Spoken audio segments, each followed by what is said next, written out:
Well, here we are, episode 4. Welcome back to the Brass Knuckles Bible Club.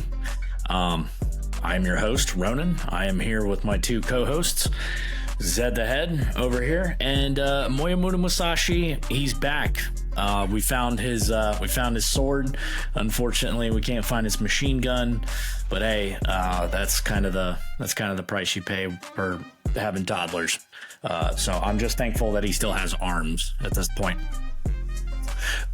So a lot of cool stuff that we're going to be going over today. As you can tell, I donned some new attire, right? Obviously, I'm repping my gym shirt, John 316 box gym. But that's not what I'm talking about. I'm talking about my handy dandy tinfoil hat. I already kind of alluded to this about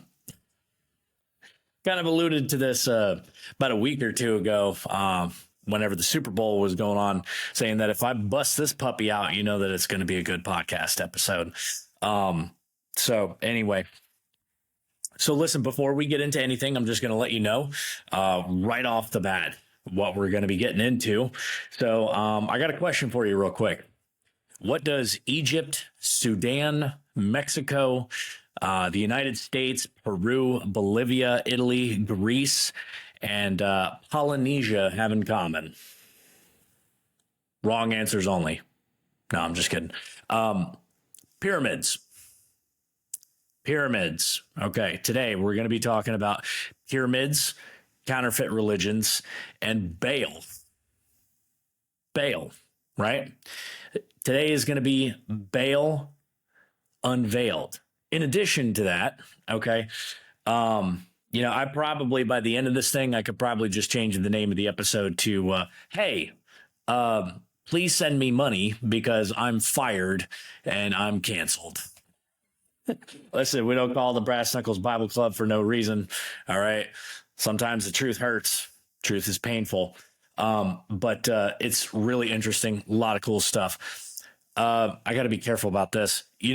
Kim, my wife, she was telling me, she was like, you got to hide that Apple thing. Like, you're not marketing. And it's like, dude, come on, give me a break. Apple wants to sue me for this. But again, I was like, oh, I'm not sponsored by Alani, so I can't rep it.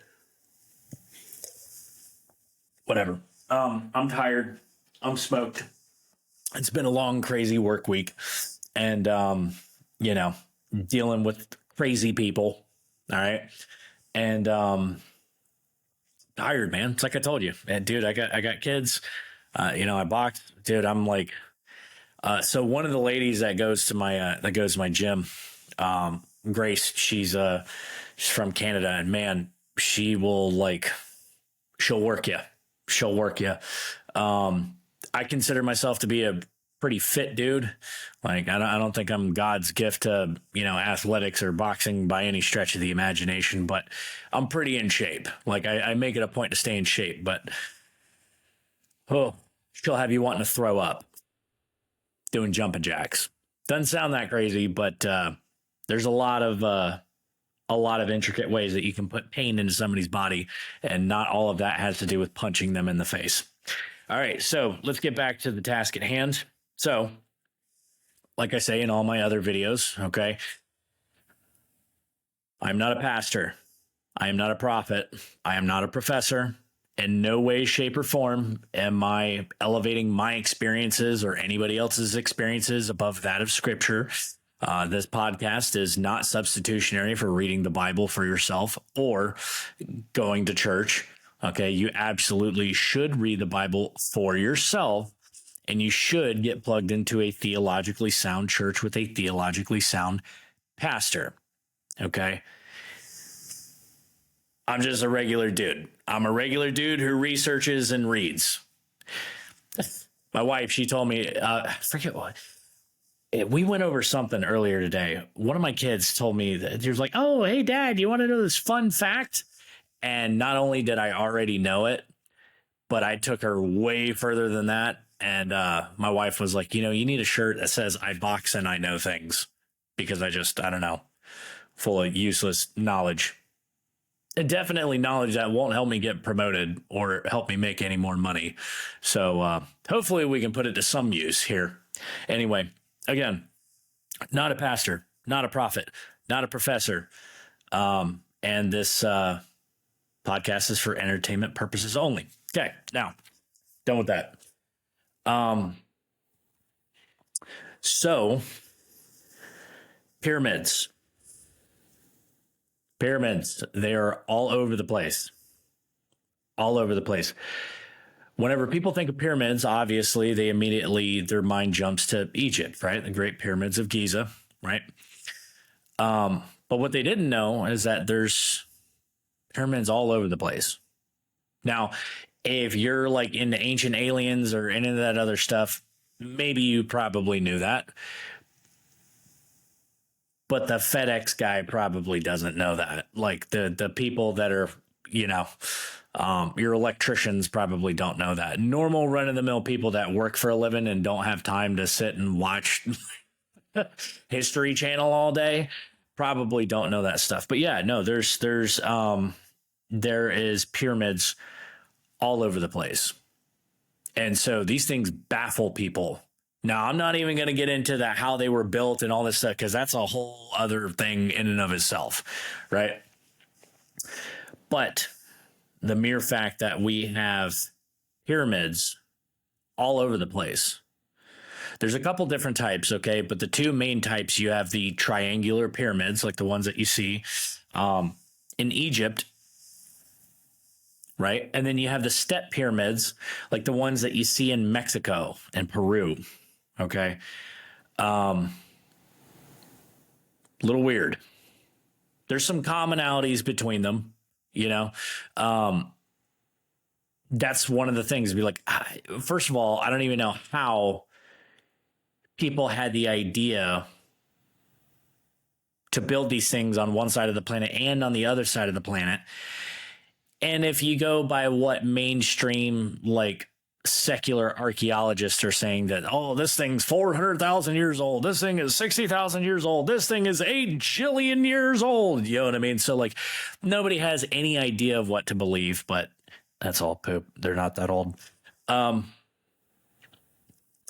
They're pretty old. They're not that old.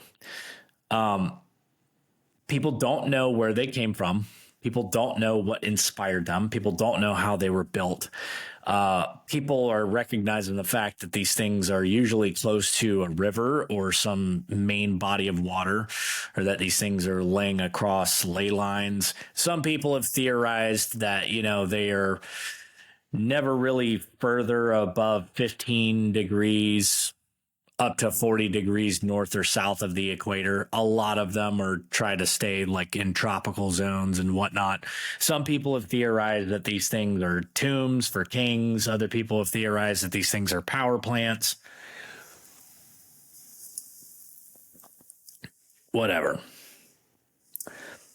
Not that that isn't important, but that's not what we're actually talking about and why. We're just establishing the fact that there are pyramids all over the place. We're going to be more into the why they're there. Not necessarily what they're for, but why they're there. Okay. So this, believe it or not, contrary to popular belief, contrary to the History Channel, and contrary to just about anything that any secular anybody or, ancient aliens, man, anything that those types will tell you, this is the actual reason why they're there. And this actually goes all the way back to Genesis. Okay. Now, where these things start popping up is at the Tower of Babel. The Tower of Babel shows up in Genesis 11. Right before that, in Genesis 10, okay, we are introduced to a character named Nimrod.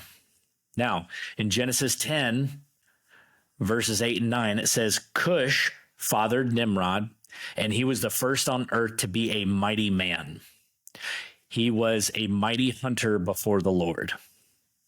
Again, this was after the flood of Noah, after the flood had subsided in Genesis 8. So right here, we're in Genesis 10, where we're being introduced to Nimrod, okay?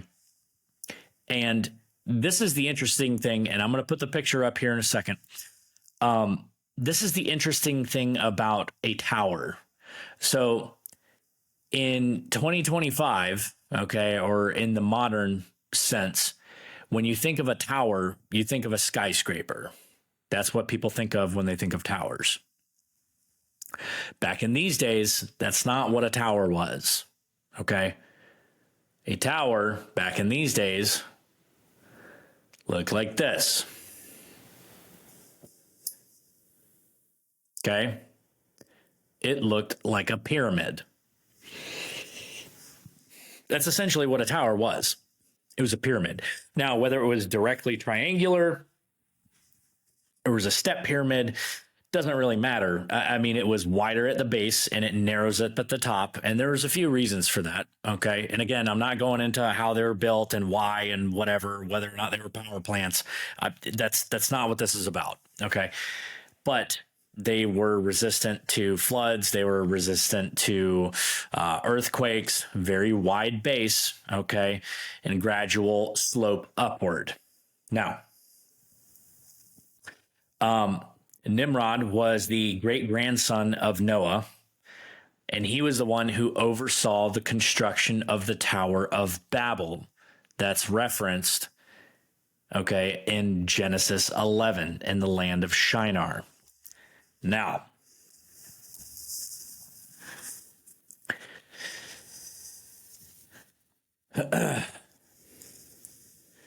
so we're going to come back, all right, but the main point of Genesis 11, right?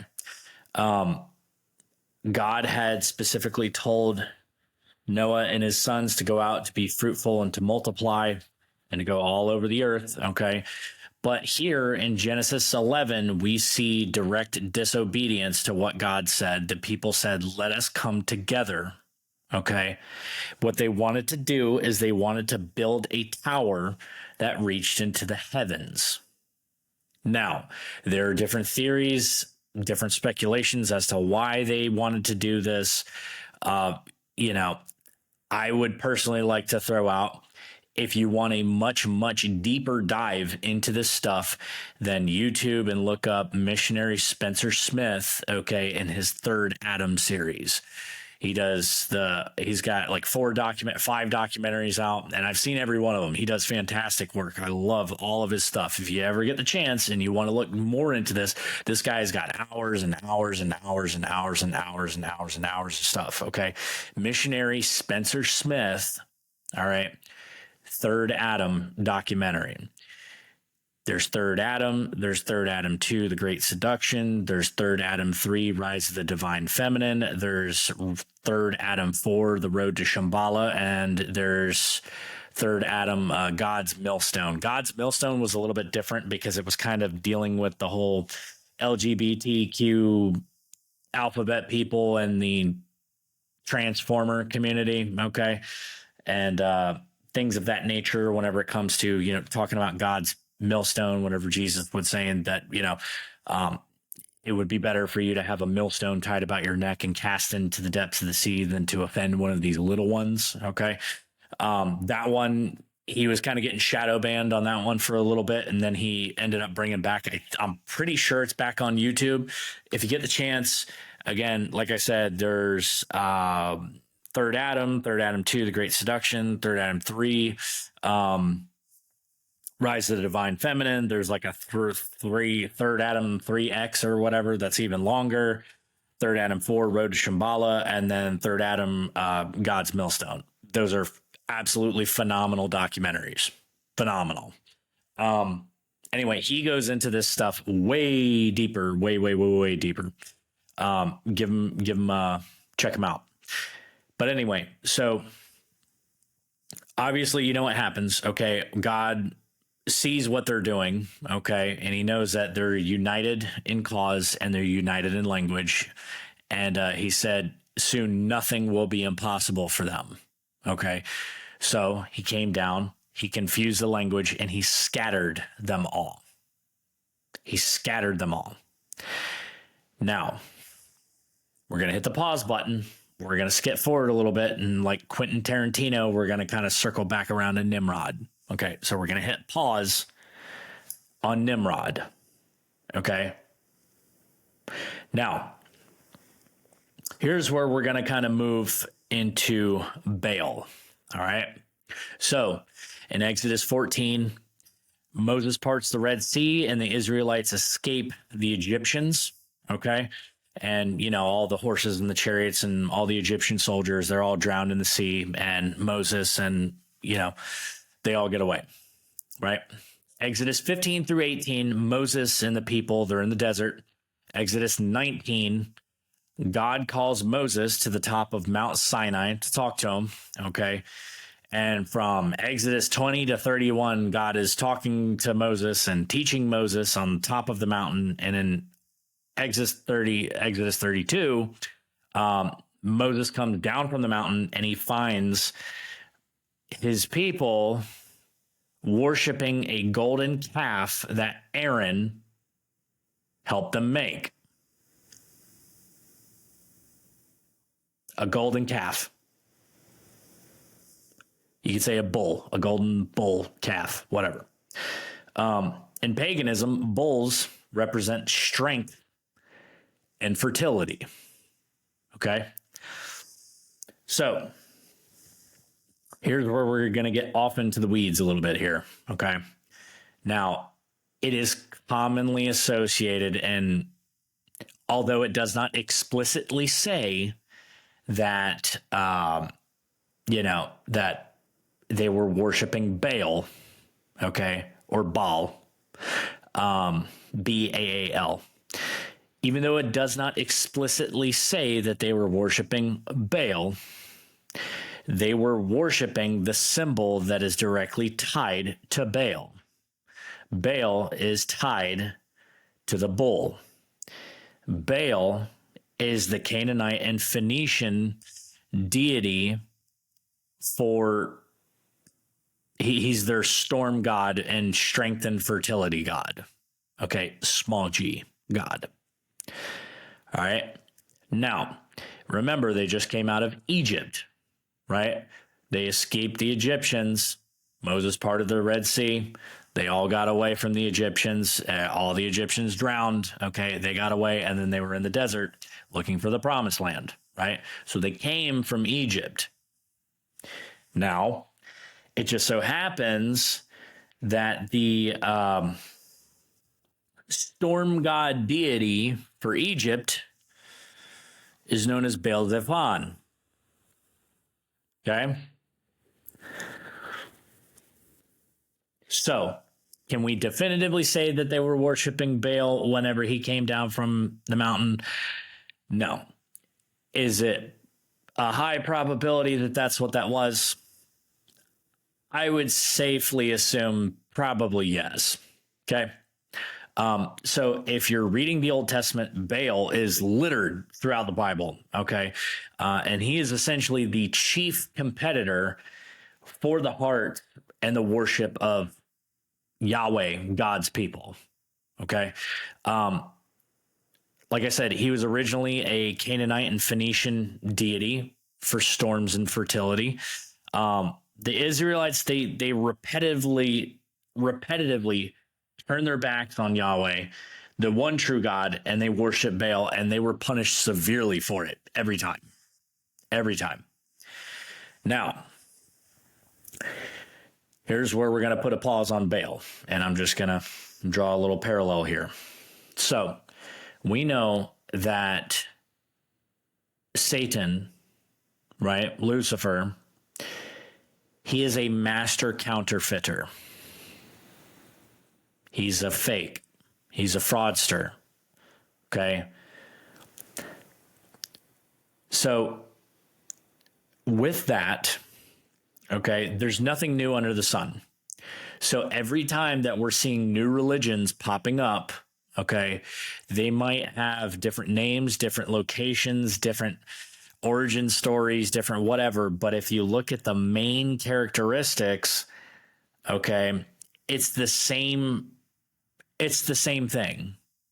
It's just repackaged and renamed and reshipped out from a different area of the world. And I'll prove it to you. So here are the names of Baal or Baal. Baal Zevan, the Egyptian god of storms and chaos. Get a load of this one.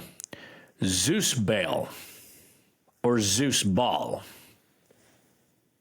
This is the Greco-Roman era storm god.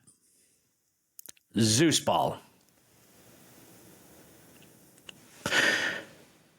Next up on the chopping block, Jupiter Heliopolitanus.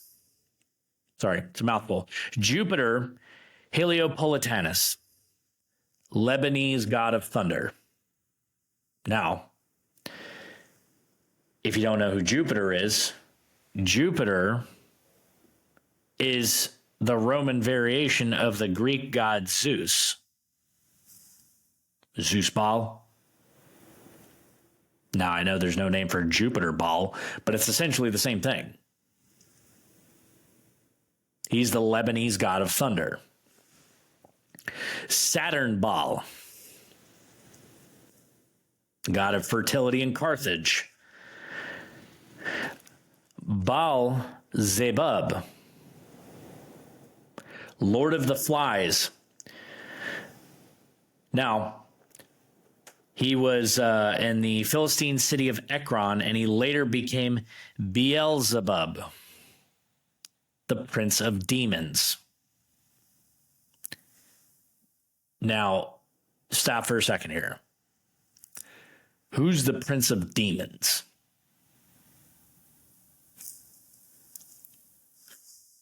I mean, I'm not Batman, but I could kind of figure that one out.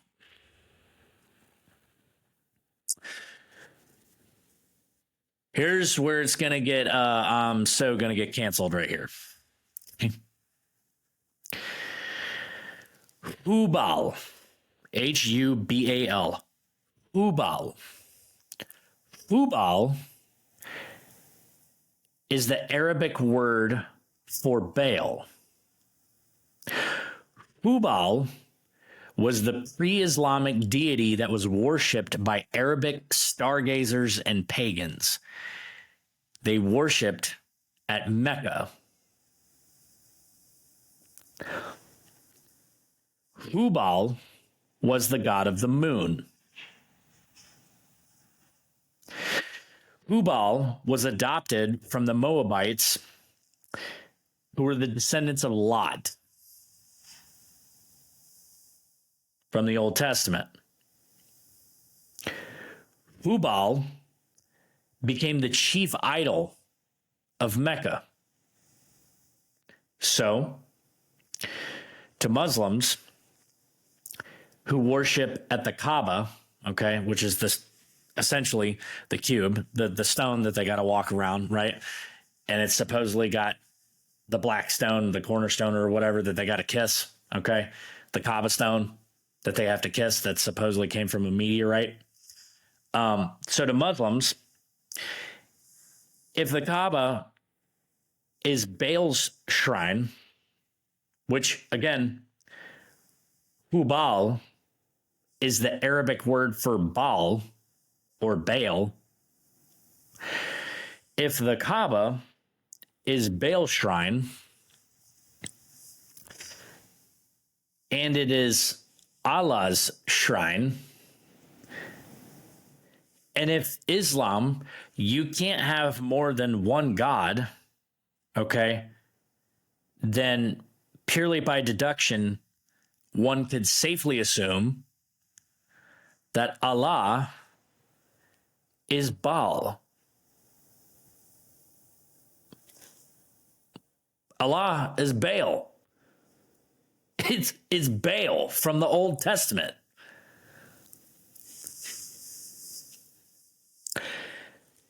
Oh, it's going to get worse. It's going to get worse. I am so canceled. I am so canceled. Hey, welcome to the fourth and final episode of the Brass Knuckles Bible Club. Canceled, right? So let's think about this, okay?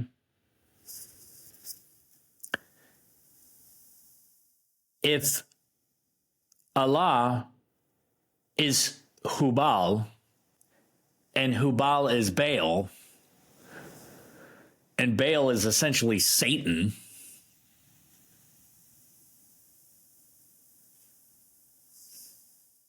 you picking up what I'm putting down here? I'll let you figure that one out.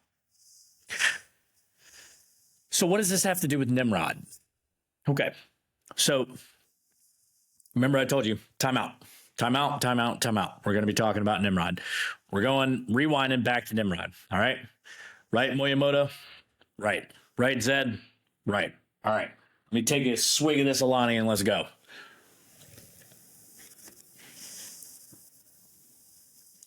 Okay. So, back in Nimrod's day, he became a king, and they essentially deified him. Okay. You remember he oversaw the construction of the Tower of Babel. Well, Nimrod was married to a woman named Semiramis. Nimrod and Semiramis both were essentially deified, okay? And meaning people looked at them like they were gods, okay? And they also associated them with the sun and the moon. So Nimrod was associated with the sun and Semiramis with the moon. Semiramis was very beautiful. She was very sensual, very sexual. Okay. She was a harlot. Now, Nimrod died. Okay. And Semiramis was going to be in big, deep doo-doo. Okay. Because Semiramis was pregnant. Now, one could kind of conclude, okay, A plus B equals C. If Nimrod is dead and Semiramis gets pregnant, Semiramis was probably, she was probably out there doing her own thing, right? I mean, it's kind of what harlots do, right? Slay, queen, right? So she was slaying, and she was with child. So how did she remain in power? She told everyone that she was a virgin, and she essentially immaculately conceived.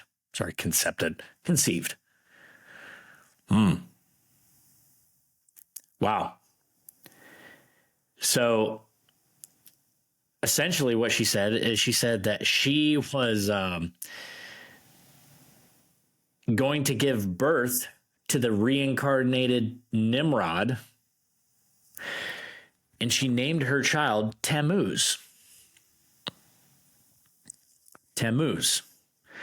So Nimrod was associated with the sun. Semiramis, okay, the harlot, she was associated with the moon, and Tammuz was then associated with the stars.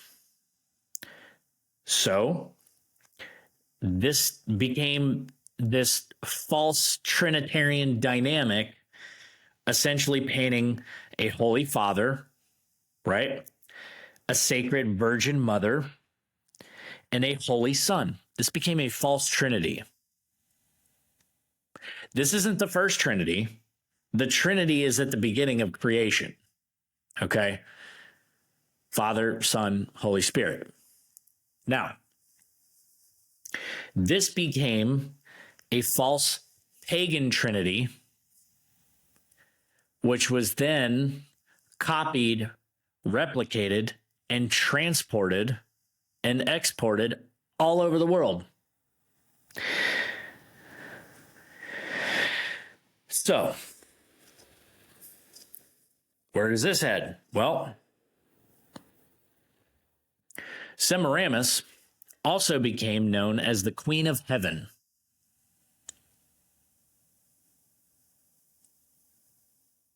Who else does that sound like? The Queen of Heaven.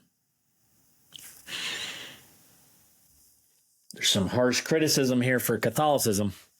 I'm just saying, it's not worship, it's veneration.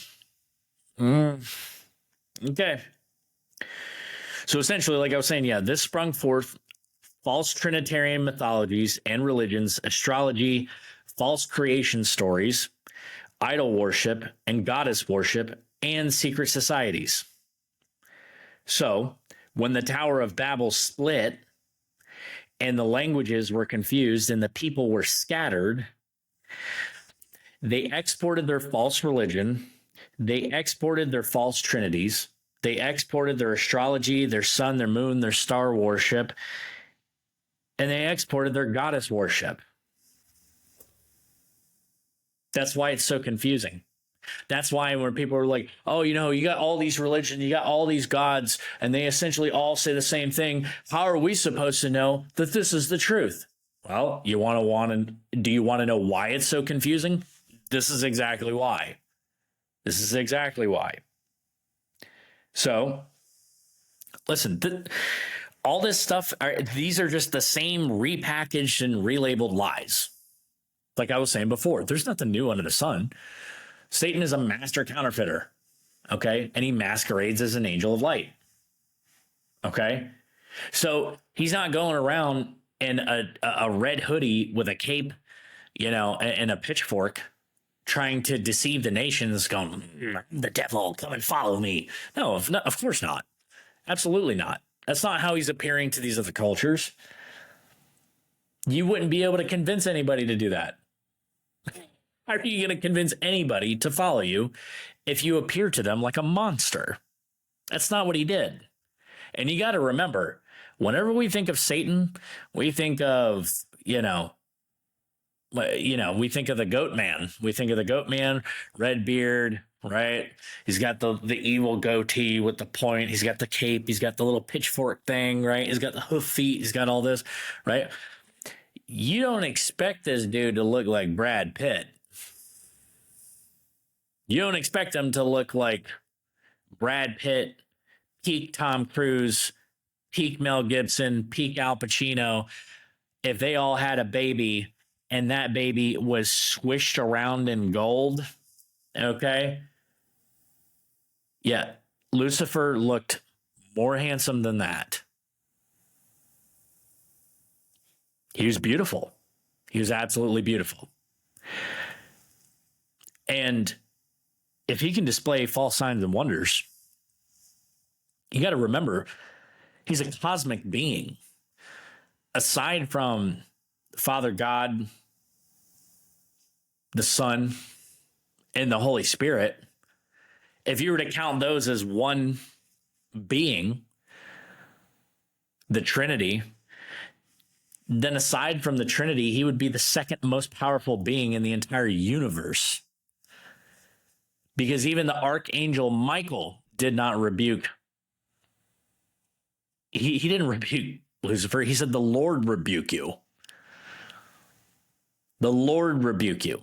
Michael didn't even disrespect him, if that tells you anything. So, what am I saying here? What I'm saying here, if this is the second heaviest hitter in the entire universe, then yeah, if he's shown up to other cultures, other nations, other tribes, other tongues, other peoples in other times, you think he's not going to make a magnificent appearance? You think he's not going to give them some new godlike name with godlike power? And yeah, how else would everybody loyally fall down and worship him? You got to remember, the people back in these days, yeah, they didn't have iPhones, but they weren't stupid. Just because they didn't have MacBooks and ChatGPT and iPhones and Teslas does not mean that they're stupid. In fact, I would venture to say that they were probably a lot smarter than we are. We just have all the advantages. I think we're actually kind of dumber because these machines make it too easy, which means we don't have to think as much. Right?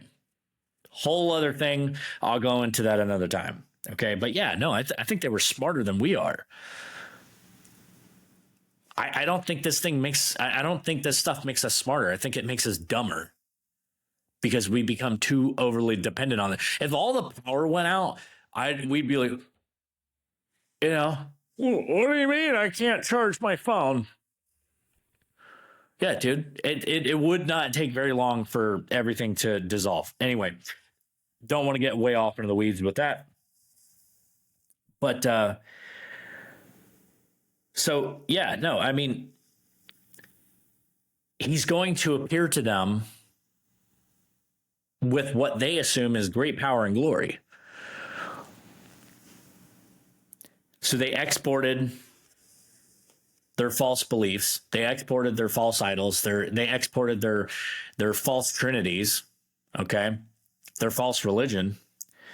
You know what they also exported? They also exported their architecture.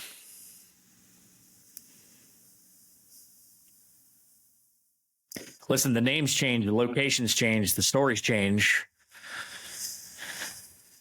But the master counterfeiter behind them all, he's the same. So Luke 10:18 right here, and this is Jesus speaking. He said to them, I saw Satan fall from heaven like lightning.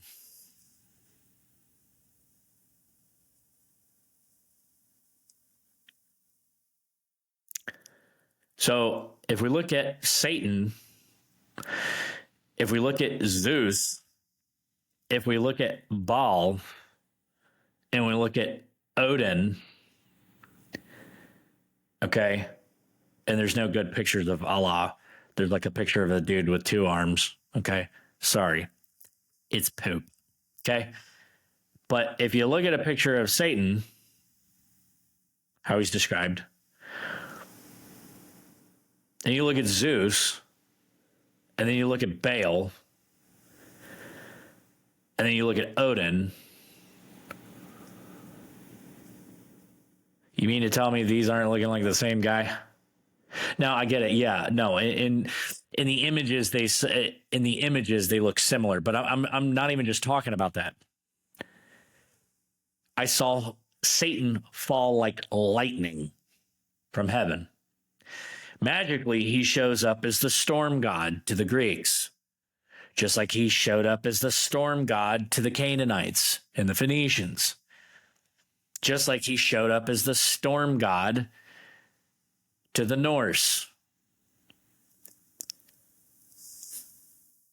Call me crazy. It kind of seems like the same guy.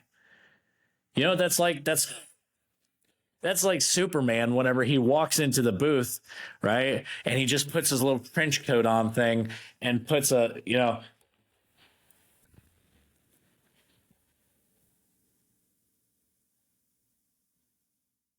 I'm not Superman, I'm Clark Kent. If anybody who's actually paying attention and reading their Bible or reading any of these other books, they go, hey, you're Superman. I'm not Superman. I'm Clark Kent. Can't you see? Yeah, all you did was put glasses on and you put a coat on. You're Superman. I'm not Superman. I'm not Satan. I'm Odin. I'm not Satan. I'm Baal. I'm not Satan. I'm Allah. Yeah, no, you're Satan. That's how silly that is. I'm so canceled. Oh man, I might have to talk to my buddy Steve and be like, hey man, you need a fourth biblical hitman because my show just tanked immediately.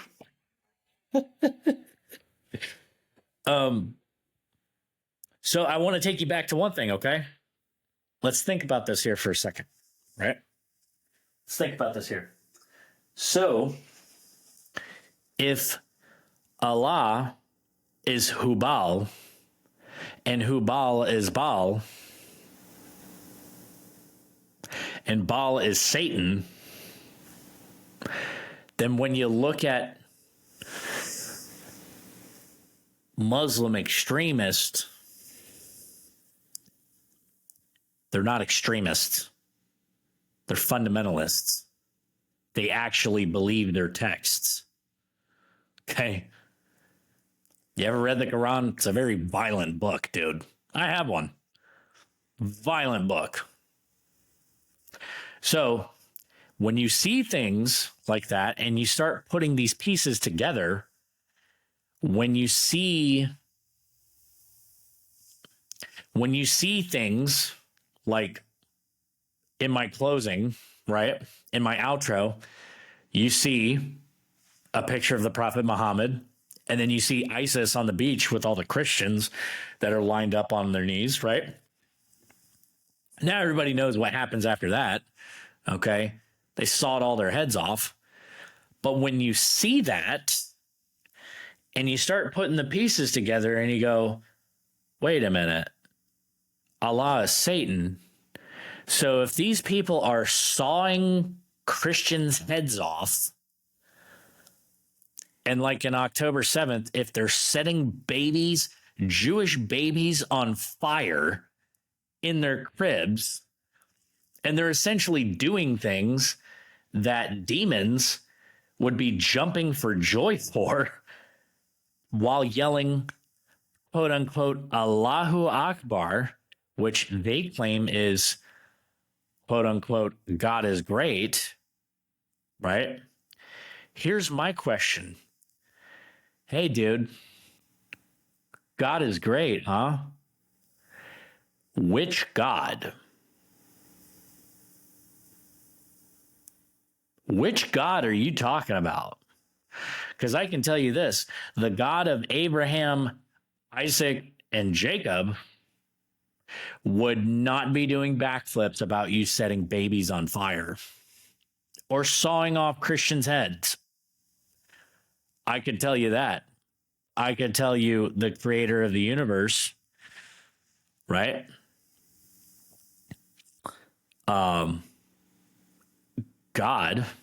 Yahweh, Jehovah, I am.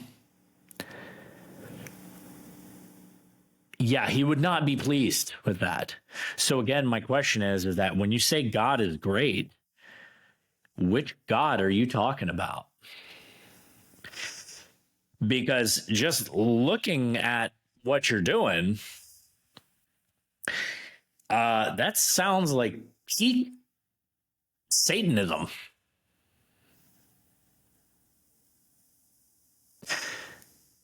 I mean, you mean to tell me that that sounds like something the devil would do, right? Sawing off Christians' heads and setting Jewish babies on fire in their cribs kind of sounds like something Satan would do, which is kind of crazy. Again, if Allah is Hubal and Hubal is Baal and Baal is Satan, then Allah is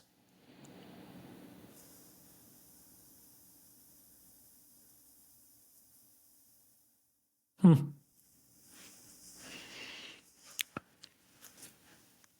for thought. Hey, what do I know? I'm just a crazy dude with a tinfoil hat, man. Oh, dude, I am so canceled. So, Nimrod, Semiramis, Tammuz. This is all at the Tower of Babel. You know what they become? Here's how they transition. Here's how they transform throughout different dates, times, cultures, tongues, stories, myths. They're all the same. Nimrod, Semiramis, Tammuz from the Tower of Babel, Baal, Ashtoreth, later referred to as Ishtar, okay, and Moloch. They are the false idols. They are the false small g gods of the Old Testament. Baal, Ashtoreth, or Ishtar, and Moloch. The false gods of the Old Testament. What do we see later? Zeus, or Zeus Baal, Hera, and Ares in the Greek. Jupiter, Juno, and Mars, the Roman derivatives. Oh, look, Osiris, Isis, and Horus from Egypt. Odin, Thor, and Frigga from the Norse. Guys, this is all the same repackaged dog poop. Entertaining, but poop. So, listen, guys. If my outro kind of confused you, then I'm going to help you out with it a little bit. Okay. For guys and gals, okay, that are over the age of, I don't even know, 30. Okay. If you're under the age of 30, you probably have no idea what the song is at the end. Okay. But that would be pure imagination. Okay. From Charlie and the Chocolate Factory. Okay. Now, why do I play that song in my outro? Okay. Everything that I've just explained to you here on episode 4 is why. Okay. Now, this is just explaining all the false religion. Okay. This is just explaining all the false religion. But just remember, this isn't just the religion. This is also the symbolism that you see. The sun and the moon and the stars. This is why you're constantly seeing symbols of the sun, of the moon, and the stars in secret societies. You're seeing it in Freemasonry. You're seeing it in alchemy. You're seeing it in Gnosticism. You're seeing it in paganism. You're seeing it in nature worship.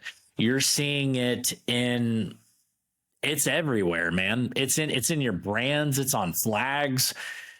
Look at, and again, here's why this matters, okay? So, when I was telling you Nimrod, Semiramis, and Tammuz, okay, Nimrod represented the sun, Semiramis represented the moon, and Tammuz, the sun, represented the stars, okay?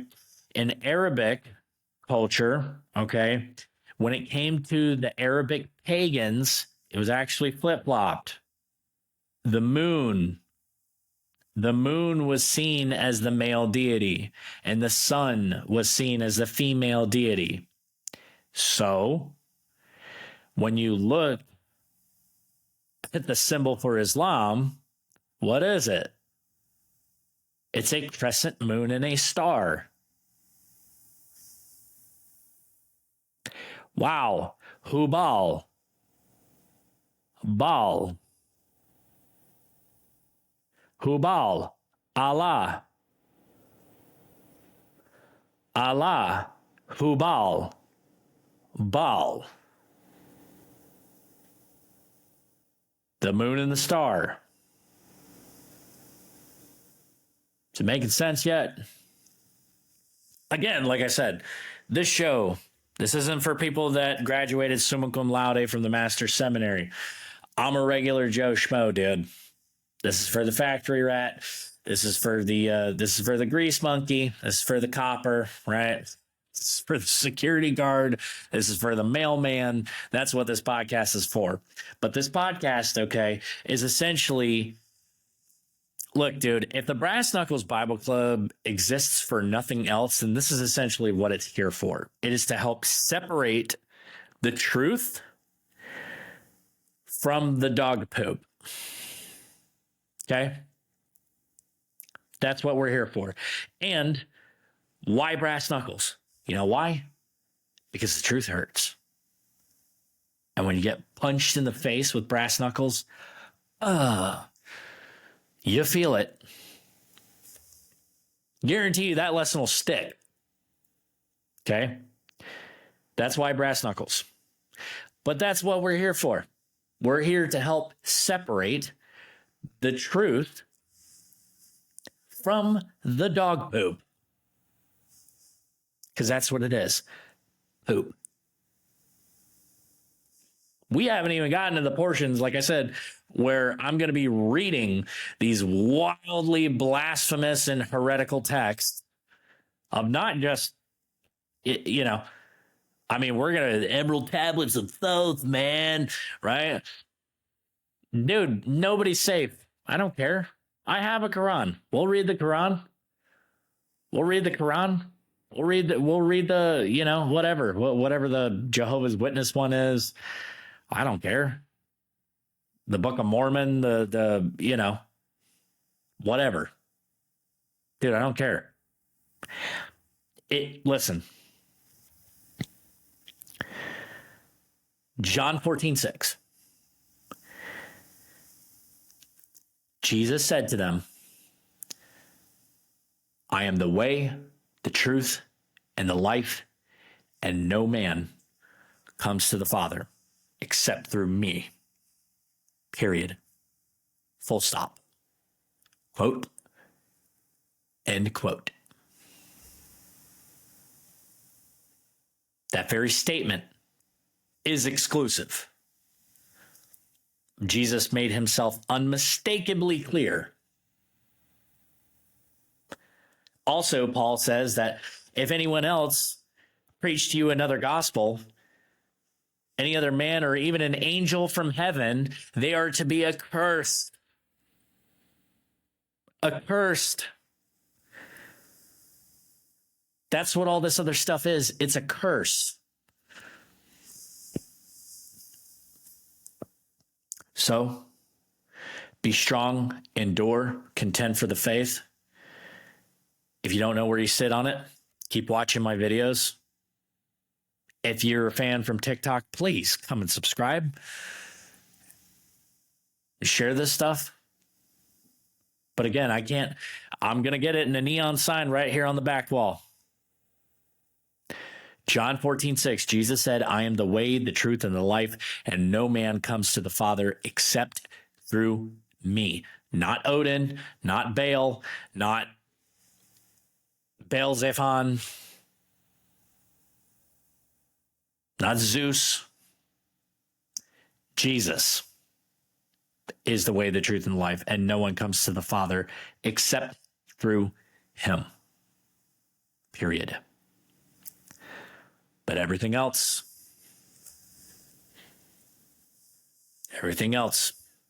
is just pure imagination. Love you guys.